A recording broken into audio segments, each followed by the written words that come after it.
பிரிவு சி மருத்துவ விஞ்ஞான பிரிவானது விஞ்ஞான வினா விடை போட்டியை இவரிடம் நடைபெற தீர்மானித்துள்ளது. பாடசாலை மாணவர்களிடையே நடாத்தப்படும் இந்த விஞ்ஞான வினாவிடை போட்டியானது மாணவர்களின் அறிவுத்திறன், விஞ்ஞான ரீதியான சிந்தனை திறன், வாசிக்கும் ஆற்றல், தேடி கற்கும் திறன் போன்றவற்றை விருத்தி செய்யும் நோக்குடன் நடாத்தப்படுகின்றது. இந்த விஞ்ஞான வினாவிடை போட்டியானது 2 கட்டங்களாக நடைபெறும். முதல் கட்டமாக நடைபெறுகின்ற போட்டி பொது அறிவு எழுத்து போட்டி. 2ஆம் கட்டமாக வாய்மூல வினாவிடை போட்டி நடைபெறும். முதல் கட்டமாக நடைபெறுகின்ற இந்த எழுத்து பரீட்சையானது வட மாகாணத்தில் உள்ள 5 பரீட்சை நிலையங்களில் ஒரே நேரத்தில் நடைபெறும். கிளிநொச்சி, முல்லைத்தீவு, துணுக்காய் மாவட்டங்களைச் சேர்ந்த பாடசாலை மாணவர்களுக்கு மாங்குளத்திலும், வவுனியாவைச் சேர்ந்த பாடசாலை மாணவர்களுக்கு வவுனியாவிலும், யாழ்ப்பாண மாவட்டத்தில் உள்ள பாடசாலை மாணவர்களுக்கு யாழ்ப்பாணத்தில் உள்ள 2 பாடசாலைகளிலும், மன்னாரில் உள்ள பாடசாலை மாணவர்களுக்கு மன்னாரிலும் முதல் கட்ட எழுத்து பரீட்சை நடைபெறும்.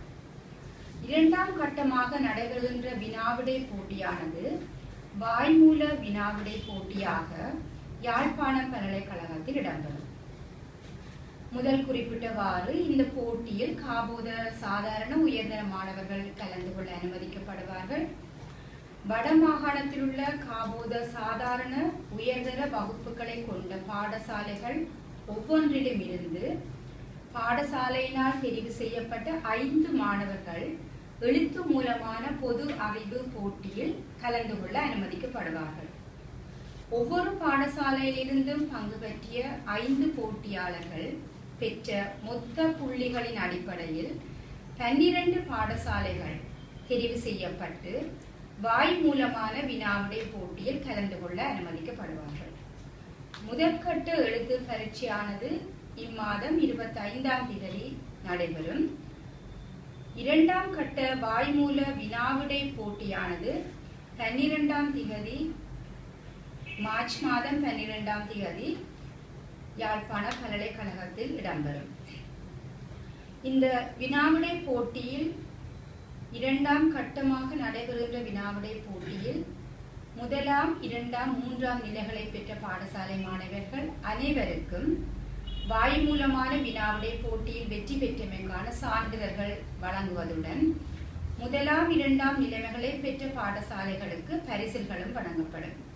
இவை தவிர எழுத்து மூலமான பொது அறிவு போட்டியில் அதிகூடிய புள்ளிகளை பெறும் முதல் 10 மாணவர்கள் திறமை அடிப்படையில் தெரிவு செய்யப்பட்டு அவர்களுக்கு எழுத்து மூலமான பொது அறிவு போட்டியில் வெற்றி பெற்றமைக்கான சான்றிதழ்களும் பரிசுகளும் வழங்கப்படும்.